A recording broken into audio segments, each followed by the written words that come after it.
Hello, and welcome to another episode of Pop Matters. I'm your host, Professor Lincoln Geraghty, and each month we'll be looking at pop culture matters and if they matter, from comics to sci-fi to all things fan-based. Now this month I have joining me Nick Coles, Events Director for the Portsmouth Guildhall. Hello. Kurt Hill, Events Manager for the Portsmouth Guildhall. Hello. Hello, Kurt. And Dr. Rebecca Janica, Course Leader for the Masters of Research in the Faculty of Creative Cultures Industries. Hello. Hello.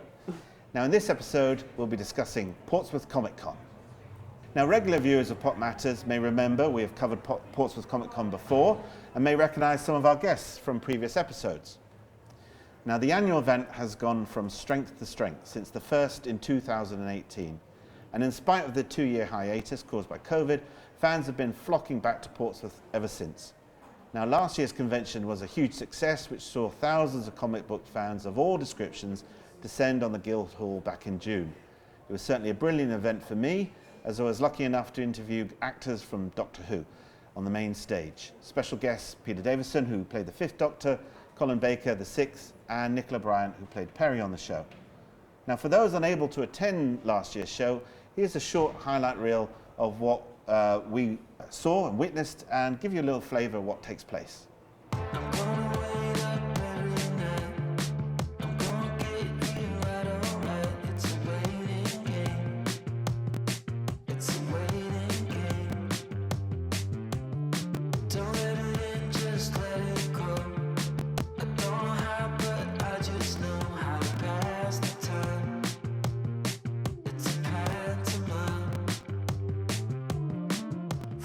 This day's going to go really well. It's really sunny, it's really shiny, it's hot, there's loads of people here already. It's the start of the day and it's really just, the crowds are just building up already. I think it's going to be a fantastic day. Well, I've been coming for the last 3 events and I've watched it grow.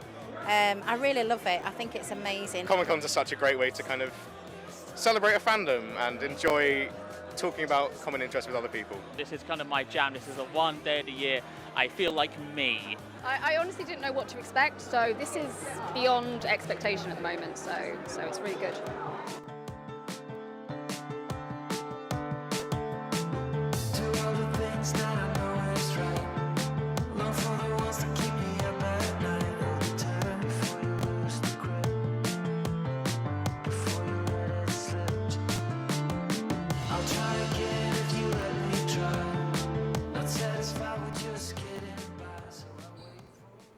Now Nick, I know you're a huge Doctor Who fan, so mentioning the panel last year, that probably got you very excited. But what were your highlights from last year's event? Meeting your heroes, they say you should never do, but meeting Colin and Peter was amazing. Colin especially, a wonderful guy. Portsmouth connections, because his wife's from Portsmouth, so That's lots right. to talk about. And then watching the panel that you hosted fantastically. Wow. 800 people sat on the Guildhall steps. Yeah, there was loads, wasn't there? Ridiculously hot. Yeah. I think the doctors were cooking at one stage. But no, just people really intense, listening to everything they said, young and old. It was the real highlight of the whole con for me. Yeah, and there's so much to do other than just sort of listening to the big names, isn't there? Other highlights include, you know, buying merch, for example, other panels.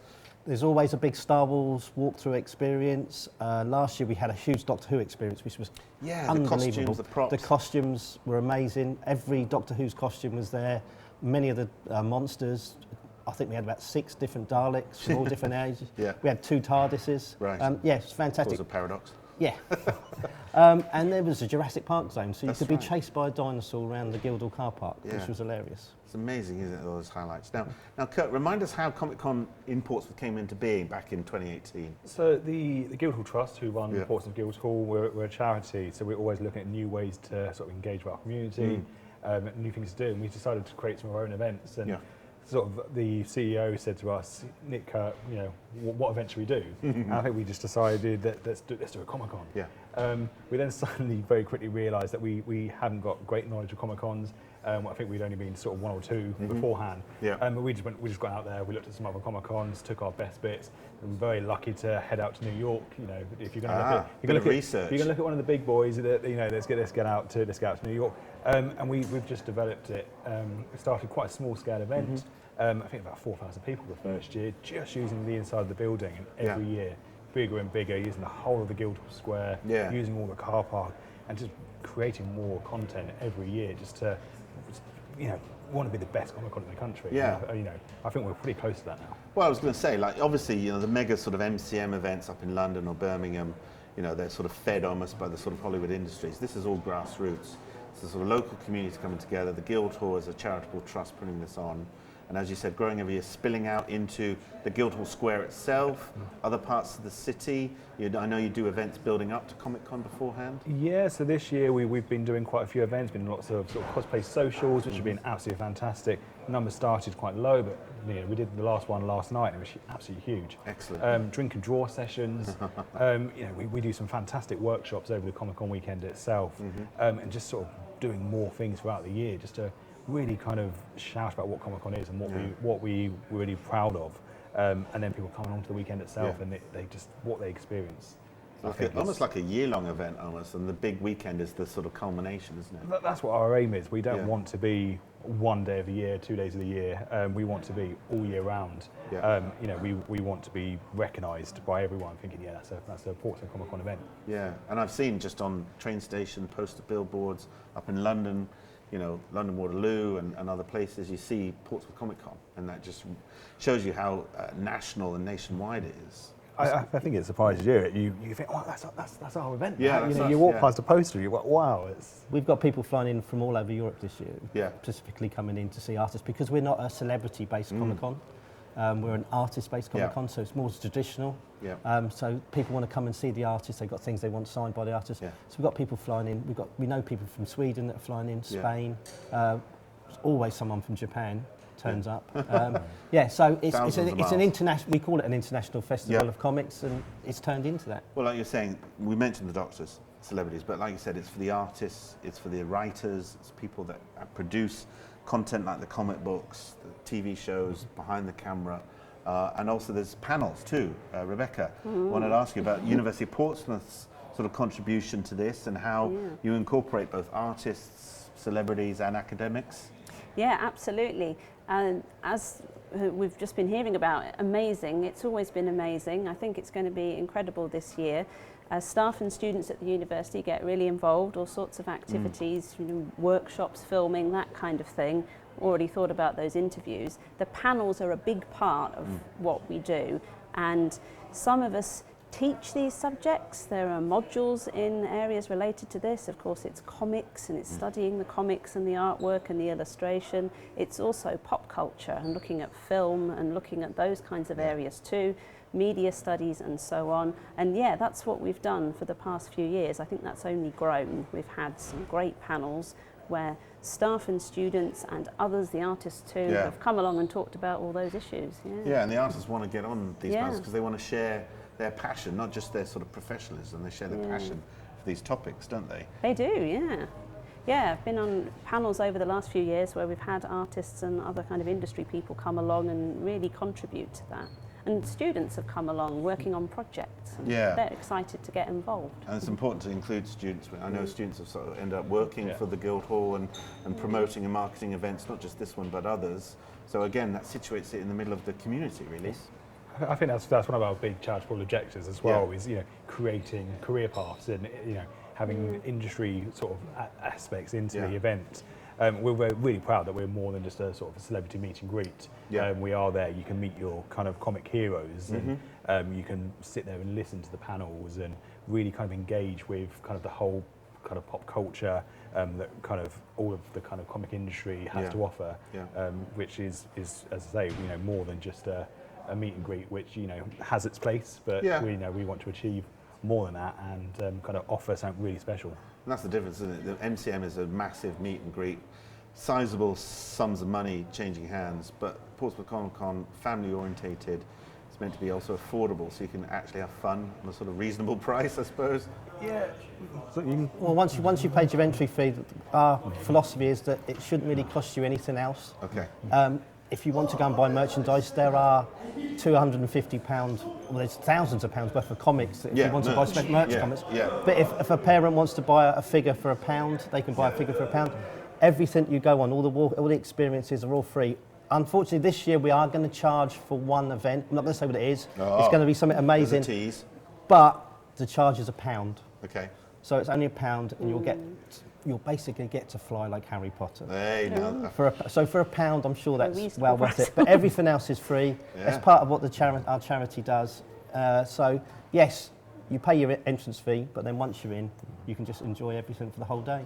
So what Warner Brothers cost millions to do, for £1 you can fly like Harry Potter. Amazing what you can do with string. Now, planning for this year's event starts almost immediately after the last year's event finished. It actually starts we're 2 years. We're planning 2026. Okay. Right. Oh, blimey. So it's time travel then. A bit like the Doctor. You're 2 years ahead of us. So, all right, nitty gritty, and you don't have to name names, but what does it take to actually put on an event like this? You know, physically, strategically, nuts and bolts of putting on a show. I think our morning coffee is the first part. Yeah. But it's working with our amazing sort of partners, you know, the University of Portsmouth, the sort of support they give us is absolutely massive. And then, you know, we've got the likes of the sort of the Joker Squad, we've got Game Over, Dice, lots of kind of people that are very much based here in Portsmouth. Local community companies. Yeah, and it's keeping that. But also we, every year, sit down with every partner and say, right, that was amazing, what are we going to do next year? Because the last thing you want to do is come next year and it'll be exactly the same. You know, the massive thing is that if you haven't been to Comic Con on that particular year, you've not been to Portsmouth Comic Con. You know, every year should be different. The panels, obviously, I know you work very heavily on the scheduling. Yeah. Always incredible, always different. You know, we've never seen the same panel twice, and that feeds across the whole event. Yeah. You know, the Star Wars area this year, completely different to last year, and what we've got planned is very, very special. And then you have to sit there and think, well, what are we going to do next year? What are we going to do in 2026, as Nick mentions? We're also working very well with the artists that have come over. This year, Troy Alders, who is the artistic director for Lucasfilms, gave us a big chance to get into actually meet people from Lucasfilms. So we're doing a big thing on the new Star Wars Republic series of books. Okay. So we've got all the artists coming from that. We've actually been in negotiations with Disney and Lucasfilms to see how far we can go with that. So yeah, people are now coming to us, which is really nice. Yeah. When Lucasfilms knocks on the door, you know, we offered to fly out there to meet them, but they said no, they just do it by Zoom, which is a shame. Technology, damn it. But yeah, I suppose, after the sort of 3 or 4 years of building that sort of reputation, then does it get easier in a way to plan the next event because you know what you can include and what include next time? We want to change it. Every year we want to do something different. If you've been to Comic Con last year, you'll see some of the stuff that's there because everyone loves Star Wars, but it'd be bigger and better. Every year we try and do something different. So next year we're looking at themes. Next year, the Sunday of Comic Con will be May the 4th, so we're definitely doing something Star Wars. But we would love to do something Star Trek. So we've been hunting around for Star Trek. There's not many cons that do Star Trek as such. Because I know, like, you've got the Ghostbusters Ecto 1 coming along this year, and so it's a real life fan sort of group that sort of works on that all year long, and you're incorporating them. How did you get in touch with those guys? Did they contact you, or did you reach out to them? Because it's the 40th anniversary of the original Ghostbusters. So, and with the new film coming out, people came to us and told me, did you know someone who's got an Ecto 1? Well, yeah, we'd love to have Ecto 1. Let's make some phone calls. We then find out that the Ecto 1 is the Ecto 1 from the latest film because it was filmed in London. Yeah. So we've got the actual film car. It's great. And with that, all the extras actually are part of what they called South End Ghostbusters. Right. Okay. SOS Ghostbusters. SOS Ghostbusters. So they're all coming down. So they were all in the film. They're all extras. They're now coming down. They're doing a mini exhibition for us. They're going to do some panels. So that's people just come along with ideas for us, and we just take it and run with them. That's amazing. I think the question is it easier each year? We don't necessarily want it to be easier because people challenge. People are paying, you know, their money. They're coming in, and while we feel that we were offering a sort of fair community-based ticket price, that's still for families coming in hard-earned money. So we don't want it to be easier. We don't want to relax, and we know every year we need to achieve and be bigger, better, and keep creating content that everyone can just have the better weekend of the year. Yeah. Sooner or later, you know, it's going to be so big, then the Guildhall can't contain you in that sense. So you're going to have to build new buildings? We are looking at other venues. Yeah. Maybe the new theatre hall might get involved. We're talking about Victoria Park. Yes. More university space we'll take over. Who knows? Comic Con takeover. That's what I like to hear. We'd like to take over the whole of the city. San Diego becomes Comic Con for San Diego is the whole of the city.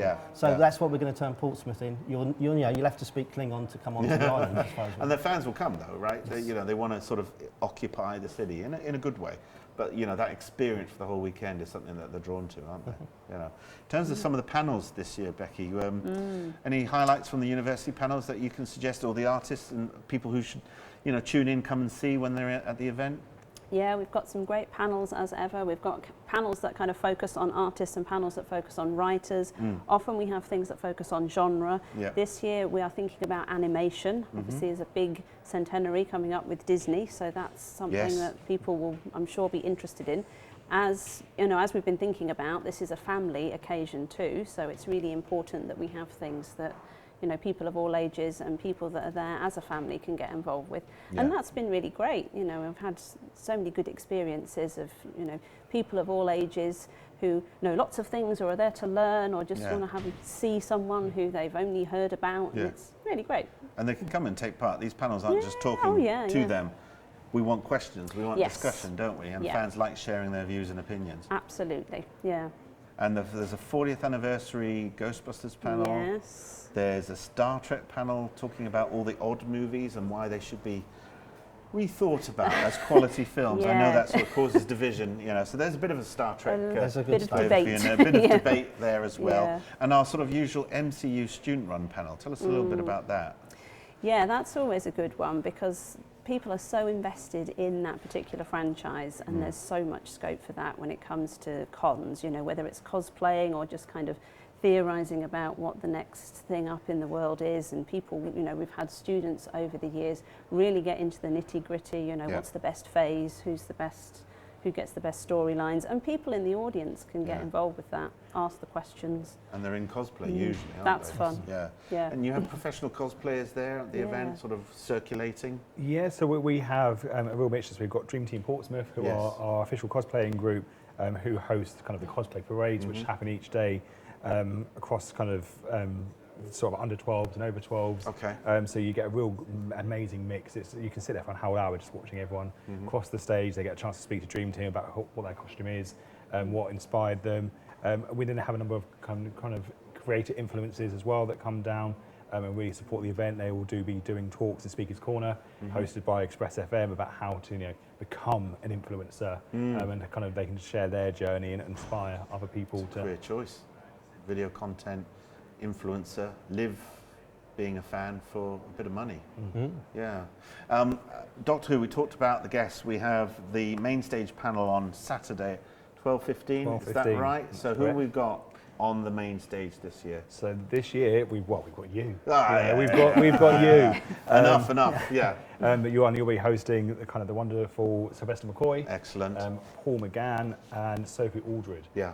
So we had the Doctors last year. Let's get the next two Doctors in line, and obviously Ace as well, who was a fantastic companion. Ace, and that's going to bring back so many nostalgic memories for people, isn't it? So we had 5 and 6 last year, 7 and 8 and Ace this year. And of course Ace and Sylvester and Paul have been in the recent Doctor Who's, and there's connections to the new Doctors. So it's just excellent opportunity to talk all about not just old, but new. Yes. And I think BBC are screening the first 2 episodes of the Doctor Who Ncuti Gatwa season on the Saturday. So you can absolutely have a Doctor Who. Yeah, I think that's really exciting for it. Marathon. Yeah, absolutely. Blimey.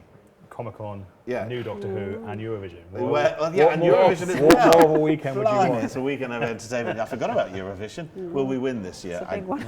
Well, I don't know. Now, so those are some highlights. Anything else that sort of sticks out for really special this year?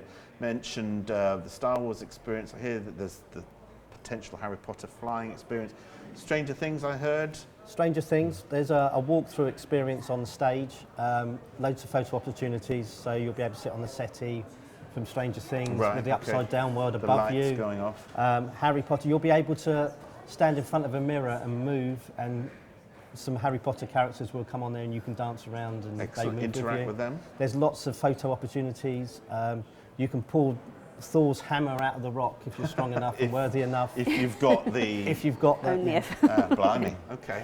And you can even sit on the bike with E.T. and fly off to the moon. Now, hey, that brings back memories.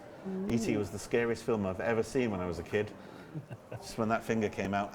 But I digress. But so excellent stuff in terms of immersion, sort of experience, and not just about sort of buying tons of merch, which you can do, but it's also about, feeling like you're part of the world of these universities, these franchises. I think that's our thing. Everything should be immersive. Everything should be exciting, and you should feel that you're not attending the event, but you're part of the event. Right. And that's really what we're sort of showcasing. Yeah. And there really is something there for everyone. If you don't like Star Wars, I don't know why you wouldn't, but that's fine because you've got the dinosaurs there. Yeah. You don't like Doctor Who, it's fine because you've got the Harry Potter world. Yeah. So Something for everyone. Yeah. And beforehand, just talking about the university involvement, and there's a sort of poster for it down there. There's an event going on the Friday. So Comic Con is on the 11th and 12th of May, coming up soon. Yes. And on Friday the 10th, the university is hosting an event here on campus. That's right. Well, we've been saying that, Comic Con's only been getting bigger and better over the years, and the university's always been involved. And this year we're hosting, I've been involved with organising a fringe event, and that is about celebrating comics. So again, we have good things planned. We have invited speakers, panel, staff members who, as I mentioned before, who teach, hopefully students who are interested in these subjects, people who study them. Yeah, the idea is to come along right in the run up to Comic Con and really have a think about the things that give us those franchises, those comics, those characters that we love, and that's celebrating that. And as you said, some of our academics actually researching these for like their Yes. PhD research, their sort of academic publishing. Yes, absolutely. So the idea is it's to be accessible. It's very, people are welcome absolutely to come along to this, very much encouraged. And there are talks from people who work in comics and who know about comics. And will be appearing at Comic Con. And will be appearing at Comic Con, absolutely. And also, yes, people with a kind of scholarly angle too, people who study things, teach them, the history of them, the form of them, and so on. Because pop culture, as we say on this show, matters, and we take it seriously, although we also have a bit of fun with it too, right? So, a bit of both, So how can people come along to that? Obviously, Portsmouth Comic Con has been selling tickets for some time. This event is free, this one at the university. How do people get involved with that? It is ticketed, but it is free. So you can go along to Eventbrite. There's posters around the campus. Although if you don't see one of those, then if you go along to Eventbrite and pop the details in, that should come up and people can register for we'll that. probably put a link in the description of the video that would be great. to Eventbrite so you can see it's called Portsmouth Comic Con Fringe, and the best thing about it is a free lunch. Yes, that is true. Which always gets people along, right? Yes. Yeah, excellent. So Thank you very much, Rebecca. So in one word, what are you looking forward to when Portsmouth Comic Con starts, and maybe when it's all over? Arrest, yes. Arrest, yeah. We've actually, we were both on holiday the week after Comic Con. Not together. Not together. But True love has blossomed. Actually, the highlight is at 10 o'clock on the Saturday morning when we open the gates and people walk through, and then it's happening. It's nervous all the way up to there, that buzz. But the buzz starts at night. Last year they were queuing up from 7 o'clock in the morning. Really? Yeah, which is great. So when you turn up and there's a queue already, we're doing the right thing. Absolutely. Highlight or what you're looking forward to the most? I think it's, as Nick says, those gates open, but just seeing the cosplay. Yeah. We think we've worked hard. Then you suddenly see people come in and you see their costumes, you think, actually, there's some people that have worked harder than us on the event. And for a whole year probably on their costume. It's the cosplayers turning up and just looking absolutely incredible, colourful, just some of the costumes we see, you think, how are they walking around like that? It's proper professional. Absolutely. Level. Yeah. Rebecca, what are you looking forward to about the whole mix of events coming up on that weekend? Yeah, I think the energy and the atmosphere is great. I was going to say colour because I always think of the cosplay. That's great. I think one of the things Comic Con does really well is, as we've been talking about, gives you something new, but it also gives a little bit of familiarity insofar as there are things you can anticipate. So it's going to be good. Excellent. Well, I look forward to seeing you guys there. We'll do our bit. We'll geek out for the whole weekend. I want to thank you for coming along and talking to us in this very busy build-up to the event. And thank you, Rebecca, for coming to talk about the event here at the University of Portsmouth. That's all we have time for today. If you have any questions about what we've been talking about in this episode, pop them into the comment section below this video on YouTube. And that's where we'll also have the links to the Eventbrite for the event beforehand. And if you pop to Portsmouth Comic Con website, you can still get access to tickets, both days. Tickets for both days, but I think Saturday morning's almost sold out. Right, yeah, so get to it fast. And there may be tickets available at the door, but again, they may sell out. So plan now, I would argue. Absolutely. So for now, I want to thank Nick Coles. Thank you. Thank you very much, Nick. Kurt Hill. Thank you. Thank you, Kurt. And Dr. Rebecca Janica. Thank you. Thank you very much for coming along. We've been discussing Portsmouth Comic Con, The Revenge, because pop matters.